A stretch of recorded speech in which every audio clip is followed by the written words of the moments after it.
হবিগঞ্জের মাধবপুরে তেলবাহী ট্রেনের 5টি ওয়াগন লাইনচ্যুত হয়ে গেছে। সিলেটের সঙ্গে রেল যোগাযোগ বন্ধ। আরো জানাতে সরাসরি যুক্ত হচ্ছেন সহকর্মী সনি আহমেদ চৌধুরী। সনি, কিভাবে এই দুর্ঘটনা ঘটলো? ওয়াগন উদ্ধারে আর কত সময় লাগতে পারে? কিন্তু সারা দেশের সঙ্গে সিলেটের রেল যোগাযোগ বন্ধ রয়েছে।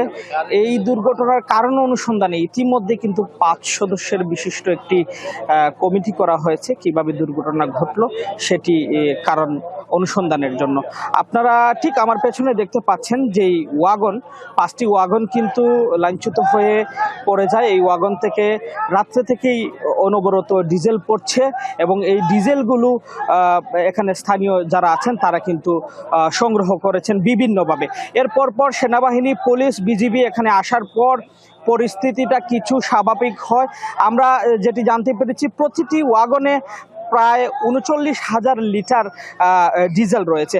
আপনাদের যদি একটু দেখাতে চাই, ঠিক আমার পেছনে দেখতে পাচ্ছেন আপনারা, ওয়াগন থেকে কিন্তু এখনো অনবরত তেল পড়ছে এবং স্থানীয়রা সেটি সংগ্রহ করছেন। এখানে বিজিবি, পুলিশ, সেনাবাহিনী কিন্তু উদ্ধার কাজে সহযোগিতা করছে। ইতিমধ্যে গত রাত 2টার দিকে এখানে কিন্তু আখাউড়া থেকে একটি রিলিফ ট্রেন আসার পর কিন্তু উদ্ধার কাজ শুরু হয়েছে। 200-র বেশি সার্ভিস ও ফিচারে লেনদেনের সব বিকাশ অ্যাপে সম্ভব।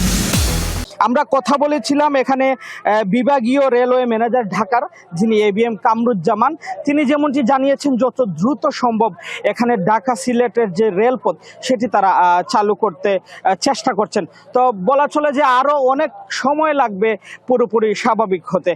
আরেকটি জিনিস বলে রাখা প্রয়োজন যে গত রাত ঠিক 9টার পর অর্থাৎ 9:30টার দিকে মনতলা রেল স্টেশন অতিক্রম করার পর সিলেট অভিমুখী রেল, একটি তেলবাহী রেল, সেটি কিন্তু লাইনচ্যুত হয়ে 5টি ওয়াগন কিন্তু ছিটকে পড়ে এবং একটি ওয়াগন কিন্তু খালে পড়ে যায়। এর ফলে কিন্তু সারা দেশের সঙ্গে সিলেটের রেল যোগাযোগ বন্ধ রয়েছে। উদ্ধারকারী ট্রেন কাজ করছে। আশা করা হচ্ছে খুব দ্রুত সময়ের মধ্যে আসলে সিলেট এবং যে সিলেটের সঙ্গে সারা দেশের রেল যোগাযোগ স্বাভাবিক হবে। তো এই ছিল আমার কাছে হবিগঞ্জের রেল দুর্ঘটনার সবশেষ। সনি, ধন্যবাদ আপনাকে।